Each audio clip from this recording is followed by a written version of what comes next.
Hello friends, welcome to our channel. நம்ம சேனல்ல UGTRB maths prepare பண்றவங்களுக்காக notification வந்ததிலிருந்து இதுவரைக்கும் நிறைய வீடியோஸ் கொடுத்திருக்கோம். அதுக்கு முன்னாலேயே நான் நிறைய video nearly 40% of the portion வந்து கம்ப்ளீட் பண்ணி நான் ஆல்ரெடி என்னோட YouTube சேனல்ல கொடுத்திருக்கேன். இது எல்லாமே நீங்க தொடர்ந்து பார்த்துட்டே வந்திருப்பீங்க. ஒருவேளை பார்க்கல புதுசா இருந்தீங்கன்னா இப்போ Subscribe பண்ணிக்கோங்க. பிளேலிஸ்ட்ல போய் பாருங்க. என்னோட வீடியோஸ் எல்லாத்தையுமே உங்களுக்கு வந்து நல்லா ஹெல்ப்ஃபுல்லா இருக்கும். என்னுடைய சேனல் உள்ள போய் பார்த்தீங்கன்னா ஷார்ட்ஸ் ஒவ்வொரு ஷார்ட்ஸ்லையும் சின்னதாக ஒரு கான்செப்ட் ஒரு ஷார்ட்கட் எல்லாமே கொடுத்துருப்பேன். போய் பாருங்க, அது ரொம்பவே உங்களுக்கு ஹெல்ப்ஃபுல்லாக இருக்கும். இந்த மாதிரி என்னுடைய OVM ஆப்பை வந்து டவுன்லோட் பண்ணிக்கோங்க. அதில் வந்து நிறையா ப்ரீவியஸ் இயர் கொஸ்டின்ஸு தொடர்ந்து கொடுத்துட்ருக்கேன். கொஞ்சம் ப்ராப்ளம்ஸ் கண்டென்ட்ஸு, அதுக்கப்புறம் ப்ரெஸ்கிரைப்டு புக்ஸோடைய PDF காப்பி எல்லாமே கொடுத்துட்ருக்கேன். அதில் கொஞ்சமாக கொடுத்துட்ருக்கேன். இப்போ வந்து PGTRB, polytechnic TRP, TNPSC, ASI, BRTE exam இதுக்கான ப்ரீவியஸ் இயர் கொஸ்டின்ஸ் எல்லாம் கொடுத்துருக்கேன். CSIR நெட்டு எல்லாத்துக்கான ப்ரீவியஸ் இயர் கொஸ்டின்ஸையும் நான் கொடுத்துருக்கேன். எல்லாமே எங்கெங்கேயோ நீங்கள் சர்ச் பண்ணி எடுக்கிறதுக்கு ஒரே இடத்துல இருந்து நீங்கள் எடுத்துக்கலாம். டவுன்லோட் பண்ணி பிரிண்ட் எடுக்கிற மாதிரி தான் இருக்கும். OVM என்னுடைய ஆப்பை டவுன்லோட் பண்ணிக்கோங்க. அது உங்களுக்கு நல்லாவே ஹெல்ப்ஃபுல்லாக இருக்கும். ரெஃபரன்ஸ் புக்ஸ் பார்க்குறதுக்கு, அடுத்து வரக்கூடிய எக்ஸாமுக்கு ப்ரிப்பேர் பண்ணும்போது ப்ரீவியஸ் இயர் கொஸ்டின் ரெஃபர் பண்ணுறதுக்கு எல்லாத்துக்குமே அது யூஸ்ஃபுல்லாக இருக்கும். அந்த ஆப்பை டவுன்லோட் பண்ணி வச்சுக்கோங்க. PGTRB, polytechnic TRP, PGTRB, TN set ரெண்டுமே இந்த வருஷம் எக்ஸாம் இருக்குன்னு சொல்லியிருக்காங்க. 2 பேருக்கும் ஆன்லைன் மோடில் கோச்சிங் கிளாஸஸ் நடத்திட்டு இருக்கேன். கிளாஸில் ஜாயின் பண்ணவில்லைங்கன்னா காண்டாக்ட் பண்ணுங்கள். கிளாஸஸ் எப்படி இருக்குன்னா கமெண்ட்லேயும் டிஸ்கிரிப்ஷன் லிங்க் இருக்குது. போய் பார்த்துட்டு கிளாஸஸ் பிடிச்சிருந்தனா ஜாயின் பண்ணுங்கள். டீட்டெயில்டு லெக்சர்ஸும் ஒரு 3000 MCQஸையும் டீட்டெயில்டாக டிஸ்கஸ் பண்ணிடுவேன். இந்த MCQஸ் வந்து UGTRBக்கான MCQஸ் கிடையாது, இதுக்கான MCQஸ் கிடையாது. நான் PGTRBக்கு TN செட்டுக்கு அந்தந்த லெவலில் அதுக்கு தேவையான MCQஸை நான் ரெடி பண்ணி வச்சுருக்கேன். அதனால நீங்கள் வந்து அந்த லெவலுக்கான MCQஸ் அந்த ப்ரிஸ்கிரைப்டு புக்லேருந்து MCQஸ் தான் இருக்கும். MCQஸ் எல்லாம் ஷார்ட்கட்டில் சொல்லி 40 டெஸ்ட்டும் வச்சுருவேன். கிளாஸில் ஜாயின் பண்ணவில்லைனால காண்டாக்ட் பண்ணுங்கள். இப்போ UGTRB எக்ஸாம் சண்டே இருக்குது. February 4 நம்மளுக்கு எக்ஸாம் இருக்குது. எக்ஸாமை எப்படி ஃபேஸ் பண்ணுறது, அதுக்கான எக்ஸாம் சின்ன டிப்ஸ் தான் நான் இப்போ கொடுக்க போகிறேன். எக்ஸாமுக்கு என்னென்ன கொண்டு போகணும் அதையும் சொல்ல போகிறேன். சரிங்களா? எக்ஸாம் பேட்டர்ன் எப்படி இருக்கும் யூஸ்வலாக அப்படின்னு பார்த்தீங்கன்னா, உங்களுக்கு 3.5 மணி நேரம் எக்ஸாம், half an hour தமிழுக்கு, 3 hours மேத்ஸுக்கு அப்படின்னு நீங்கள் பிரிச்சுக்கலாம். எப்படி வேணாலும் எழுதிக்கலாம். 3.5 hours ஃபுல்லாக இருக்க போகிறீங்க. அதில் வந்து தமிழுக்கு ரொம்ப டைமை ஸ்பெண்ட் பண்ணாதீங்க. அதில் மினிமம் மார்க்கு தான் ஸ்கோர் பண்ணணும். அது வந்து எலிஜிபிலிட்டி டெஸ்ட்டு தான். அதில் வந்து ரொம்ப டைமை ஸ்பெண்ட் பண்ணாதீங்க. ஒரு 20 நிமிஷத்தில் அதை முடிச்சுட்டு தூர வச்சிட்டிங்கன்னா மேத்ஸுக்கு கூடுதலாக ஒரு 10 நிமிஷம் கிடைக்கும். அந்த மாதிரி பார்த்துக்கோங்க. அப்படி இருந்தீங்கன்னா தான், அப்படி பண்ணிங்கன்னா தான் உங்களுக்கு நல்லாயிருக்கும். மேத்ஸ் தமிழை பொறுத்த வரைக்கும் 6th to 10th book Tamil book கம்ப்ளீட்டாக படிக்கணும். படிச்சிங்கன்னா உங்களுக்கு ஓரளவுக்கு எல்லாமே அட்டெண்ட் பண்ணிடலாம். தமிழ் ரொம்ப சிம்பிளாக தான் இருக்கும். நீங்கள் ஒன்றும் படிக்காமல் போனால் கூட பாஸ் ஆகிற லெவலில் தான் இருக்கும் அப்படின்னு சொல்கிறாங்க. இருந்தாலும் ப்ரிப்பேர் பண்ணிட்டு போங்க. 6th to 10th தமிழ் புக்ஸை ஒரு தடவை பார்த்துட்டு போனீங்கனாலே உங்களுக்கு ஈஸியாக இருக்கும். இதில் பார்த்தீங்கன்னா நம்மளுக்கு மேத்தமெட்டிக்ஸில் டோட்டலாக ஒரு 150 கொஸ்டின்ஸ் இருக்குது. இந்த 150 கொஸ்டின்ஸ் எப்படி டிவைட் ஆகியிருக்கும் அப்படின்னு பார்த்தீங்கன்னா, ஒரு 60 to 70 அல்லது 75 கொஸ்டின்ஸ் வந்து பார்த்த உடனே ஆன்சர் பண்ணுற மாதிரியான தியரி கொஸ்டின்ஸாவோ ஃபார்முலாவாகவோ அந்த மாதிரி தான் இருக்கும். 60 to 70 or 75 கொஸ்டின்ஸ் கூட வர்றதுக்கு வாய்ப்பு இருக்கு.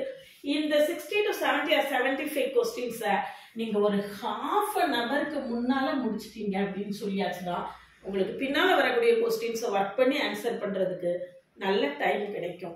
அதனால ஒரு 60 to 70 கொஸ்டின்ஸை, அதாவது ஒர்க் பண்ணும்போது என்ன செய்யக்கூடாது அப்படின்னு கேட்டிங்கன்னா, இந்த ப்ராப்ளம் தப்பு வந்துருச்சு, இந்த ப்ராப்ளம் ஸ்ட்ரக் ஆகுது அப்படின்னா அதுலேயே ஒரு 1/4 மணி நேரம் இருந்து பார்த்துட்டே இருக்கக்கூடாது. ஒரு ப்ராப்ளம் தப்பு வருதுன்னா விட்டுட்டு அடுத்ததுக்கு போய்கிட்டே இருக்கணும். அப்படி போனாதான் ஓரளவுக்கு நிறைய கொஸ்டின்ஸை நம்மளால ஃபேஸ் பண்ண முடிஞ்சிருக்கும். சரிதானா? அதனால 60 to 70 கொஸ்டின்ஸ் டைரக்ட் கொஸ்டின்ஸை விறுவிறுன்னு டிக் பண்ணிட்டீங்க அப்படின்னு சொல்லியாச்சுன்னா அதில் ஒரு half an hourல முடிச்சிட்டிங்கன்னா மீதி உள்ள ஒரு 50 கொஸ்டின்ஸ் 50 to 60 அல்லது 50 to 55 கொஸ்டின்ஸ் அப்படின்னு பார்த்தோம்னா அது வந்து ஒரு 2 or 3 ஸ்டெப்ஸ் இதுல வந்து நம்மளுக்கு நிறைய ஷார்ட்கட்ஸ்ல போடுற ப்ராப்ளம்ஸ் இருக்கும், அதெல்லாம் இந்த கேட்டகரியில வந்துடும். ஒரு 2 or 3 ஸ்டெப்ஸ் ஒர்க் பண்ணி ஆன்சர் போடுற மாதிரி உள்ள ப்ராப்ளம்ஸ் இருக்கும். அதுக்கு ஒரு 1 hour வச்சுக்கோங்க. 1 hour வச்சிட்டீங்கன்னா 1.5 hours முடிஞ்சிடும்.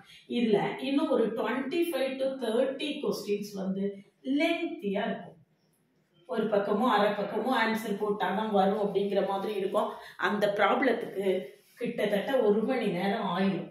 1 மணி நேரம் ஆயிரும். அப்போ இதுக்கு ஒரு 1 மணி நேரம், இதுக்கு ஒரு 1 மணி நேரம், அப்ப 2.5 மணி நேரம் இருக்கும். கடைசி ½ hour வந்து ஒரு ரெவ்யூ பார்க்கறதுக்கு, நம்ம எந்தெந்த ப்ராப்ளம்லாம் டவுட் இருக்குன்னு குடிச்சு வச்சிருப்போம் அதெல்லாம் பார்க்கறதுக்கு, கரெக்டா ஷேட் பண்ணியிருக்கமான்னு பார்க்கறதுக்கு, இதுக்கெல்லாம் ஒரு டைமை கட்டாயமா வச்சுக்கணும். கடைசி ½ hour நம்ம அதுக்கு ஸ்பெண்ட் பண்ண. இந்த மாதிரி நீங்க ஒரு ஷெட்யூலை வச்சுக்கிட்டீங்கன்னா தான்.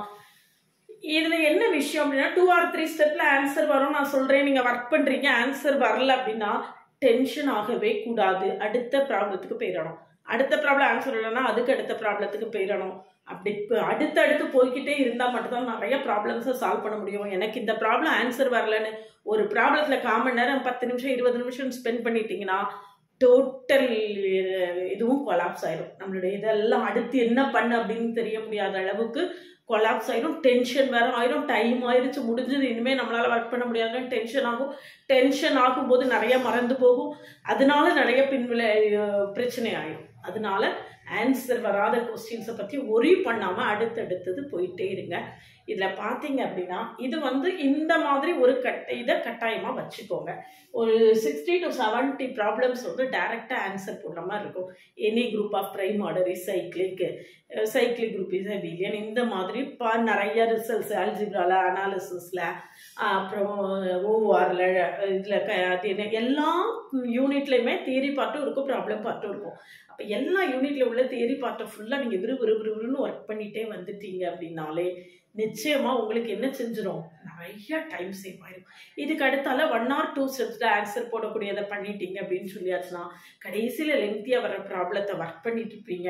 அது வந்தாலும் சரி வரட்டாலும் சரி, இந்த 2 பார்ட்டையும் நம்ம நல்ல சக்ஸஸ்ஃபுல்லாக சாட்டிஸ்ஃபைடாக அப்ளை பண்ணி ஒர்க் பண்ணிட்டோம், ஆன்சர் பண்ணிட்டோம் அப்படின்னால நம்மளுக்கு என்ன செய்யும், நல்ல ஸ்கோர் ரைஸ் ஆயிடும்.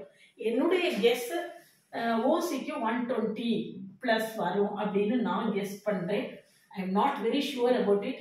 எக்ஸாம் எப்படி வரும், கொஸ்டின் எப்படி வரும், எல்லாரும் என்ன மாதிரி ஆன்சர் பண்ணியிருக்காங்க அப்படிங்கிறத வச்சு தான் நம்மளோட கெஸ் பண்ண முடியும். இருந்தாலும் நிறைய பேர் நிறைய படிச்சுட்டு இருக்காங்க. பல்வேறு இடங்களில் விசாரிக்கும் போது எனக்கு ஓசிக்கு 120 ப்ளஸ் வரும் அப்படின்னு நான் கெஸ் பண்ணுறேன். Let us wait and see. நம்ம வெயிட் பண்ணி பார்த்தா தான் தெரியும். இந்த மாதிரி வச்சுக்கோங்க. அதே மாதிரி ஷேட் பண்ணும்போது 10 ப்ராப்ளமாக ஷேட் பண்ணிகிட்டே வந்துடுங்க. மொத்தமாக ஷேட் பண்ணலாம் 150 கொஸ்டின் அப்படின்னு டிக் பண்ணிகிட்டே வந்தீங்கன்னா மொத்தமாக ஷேட் பண்ணும்போது கடைசியில் 1/4 மணி நேரம் தான் இருக்குது, 20 நிமிஷம் தான் இருக்குது அப்படின்னு இருக்கும்போது மொத்தமாக ஷேட் பண்ணும்போது கன்ஃபியூஸ் ஆயிடும். ஒரு ப்ராப்ளத்தை தப்பாக ஆன்சர் ஷேட் பண்ணிட்டீங்கன்னா அடுத்து வரக்கூடிய அத்தனையும் தப்பாயிடும். 6 போடுறதுக்கு பதில் 7 போட்டுட்டீங்கன்னா முடிஞ்சு போச்சு. மீதி உள்ள அவ்வளோ நீங்கள் ஆன்சர் குறித்து வச்சது கரெக்டாக இருந்தால் கூட அங்கே மார்க் பண்ணது தப்பாயிரும், டோட்டலாக கொலாப்ஸ் ஆயிரும். அதனால அப்படி பண்ணாதீங்க. சின்னதாக மார்க் பண்ணி வச்சுக்கோங்க. 10 ப்ராப்ளமாக மார்க் பண்ணிட்டு 10 ப்ராப்ளமாக அதை ஷேட் பண்ணிகிட்டே வந்துடுங்க.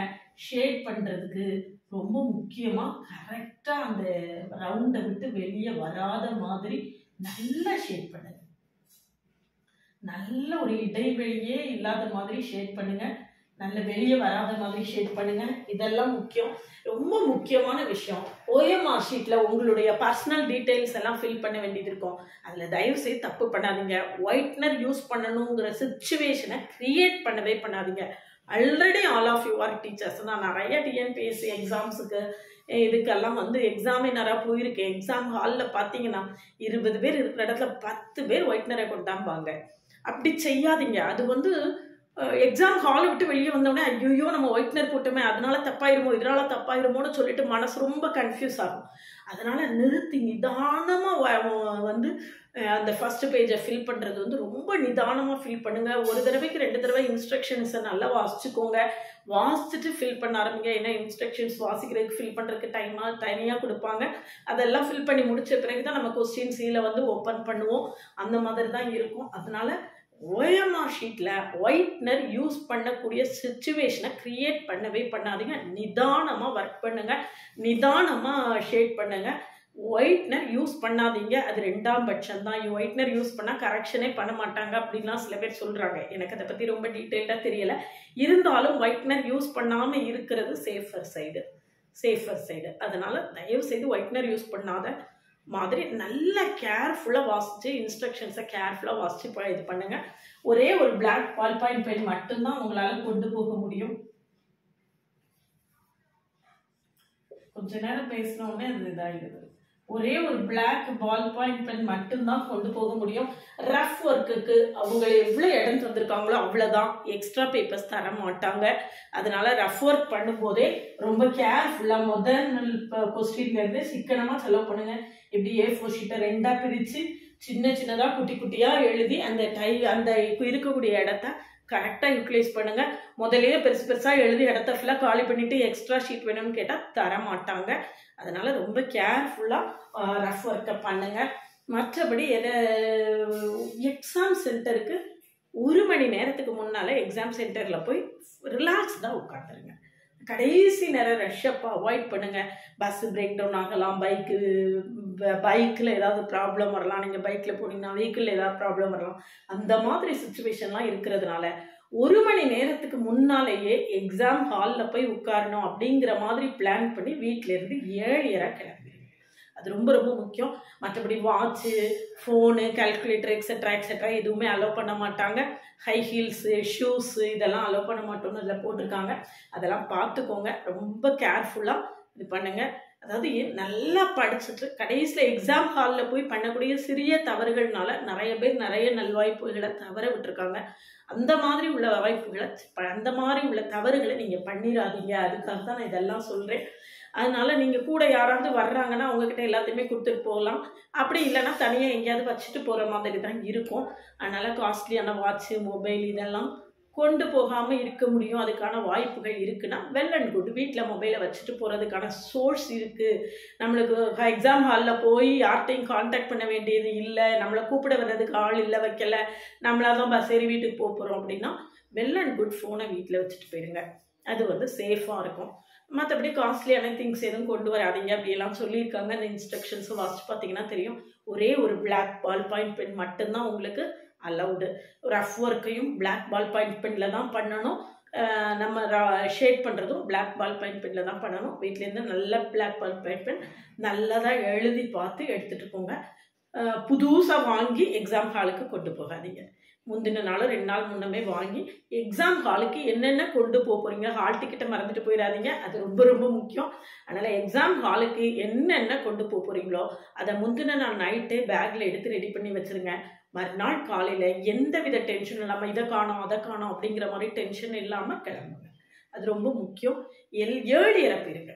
ஒரு 1/2 மணி நேரத்துக்கு முன்னால் எக்ஸாம் ஹாலில் போய் உட்கார தப்பு கிடையாது. இது என்ன ஒன்ஸ் லைஃப் ப்ராப்ளம். இது ஒரு 1 மணி நேரம் முன்னாலேயே போயிட்டோம், 1.5 மணி நேரம் முன்னாலேயே போயிட்டோம்னா கூட தப்பே கிடையாது. மினிமம் 1 hour முன்னால் எக்ஸாம் ஹால் போயிருங்க. அது ரொம்ப ரொம்ப முக்கியம். அது ரொம்ப சேஃபாக இருக்கும். ஏன்னா பெரிய தெரியாத இன்ஸ்டிடியூஷனில் போய் எக்ஸாம் எழுத போவீங்க. அவங்க ஏதோ ஒரு பிளாக்ல போட்டிருப்பாங்க, இந்த பிளாக் எங்கே இருக்குது, அந்த பிளாக் எங்கே இருக்குது, அந்த பிளாக் எங்கே இருக்குன்னு நீங்கள் கண்டுபிடிச்சி போகிறதுக்கு கொஞ்சம் டைம் ஆகும். அதனால 7:30 போயிருங்க. அது ரொம்ப ரொம்ப ரொம்ப முக்கியம். 7:30 போகணும். வெல் ப்ரிப்பேர்டாக போகணும். நல்ல தேவையானதெல்லாம் முந்தின நாளே எடுத்து வச்சு ரெடியாக போகணும். கடைசி நேரத்தில் எந்த டென்ஷனுமே இல்லாமல் ரிலாக்ஸ்டாக போகணும். எல்லாத்தையும் தாண்டி ஒரு முக்கியமான விஷயம் இருக்குது. நல்லா ப்ரே பண்ணிக்கோங்க. கடவுளே எனக்கு இந்த வாழ்க்கை நல்லபடியாக செட்டில் ஆகணும் அப்படின்னு சொல்லிட்டு இறைவன்கிட்ட நல்லா ப்ரே பண்ணிக்கோங்க. அது மட்டும்தான் மிக மிக பெரிய வெற்றியை தரும். அதனால் நானும் உங்கள் எல்லாருக்காகவும் நல்லா ப்ரே பண்ணிக்கிறேன். நல்ல உங்கள் ஃப்ரெண்ட்ஸ் எல்லாரும் இருந்தாங்கன்னா அடுத்து PGTRB செட்டுக்கு நான் உங்களை ஜாயின் பண்ணுங்கன்னு சொல்லலை. நீங்கள் எல்லாரும் வேலை கிடைச்சி செட்டில் ஆகுங்க அப்படின்னு தான் சொல்கிறேன். உங்களுடைய ஃப்ரெண்ட்ஸ் ரிலேட்டிவ்ஸ் யாராவது PGTRB செட்டுக்கு ப்ரிப்பேர் பண்ணுற மாதிரி இருந்தாங்கன்னா சஜஸ்ட் பண்ணுங்கள். என்னுடைய வீடியோஸ் எப்படி இருக்குன்னு சொல்லிட்டு போய் பாருங்கள். இந்த இன்ஸ்ட்ரக்ஷன்ஸ் எல்லாம் கரெக்டாக ஃபாலோ பண்ணுங்கள். வேறு ஏதாவது டவுட்ஸ் இருந்தாலும் கமெண்ட் செக்ஷனில் கமெண்ட் பண்ணுங்கள். I will pray for all of you. நான் உங்கள் எல்லாருக்காகவும் ப்ரே பண்ணிக்கிறேன். எல்லாருக்கும் நல்ல ஜாப் கிடைக்கணும், எல்லாரும் நல்ல ஜாப்ல செட்டில் ஆகணும் அப்படின்னு சொல்லிட்டு நான் கட்டாயமாக ப்ரே பண்ணிக்கிறேன். இந்த ஆப்பர்ச்சுனிட்டி விட்டோன்னா அடுத்த ஆப்பர்ச்சுனிட்டி வர்றதுக்கு இன்னும் ரொம்ப டிலே ஆகும். அதனால இறைவன் உங்கள் எல்லாருக்கும் ஒரு நல்ல வாழ்க்கையை தரணும் அப்படின்னு சொல்லிட்டு நான் இறைவன்கிட்ட பிரார்த்தனை பண்ணிக்கிறேன். நீங்களும் ஃபேமிலியோட, ஃப்ரெண்ட்ஸோட, ரிலேட்டிவ்ஸோட ப்ரே பண்ணிவிட்டு எக்ஸாம் எழுதுங்க.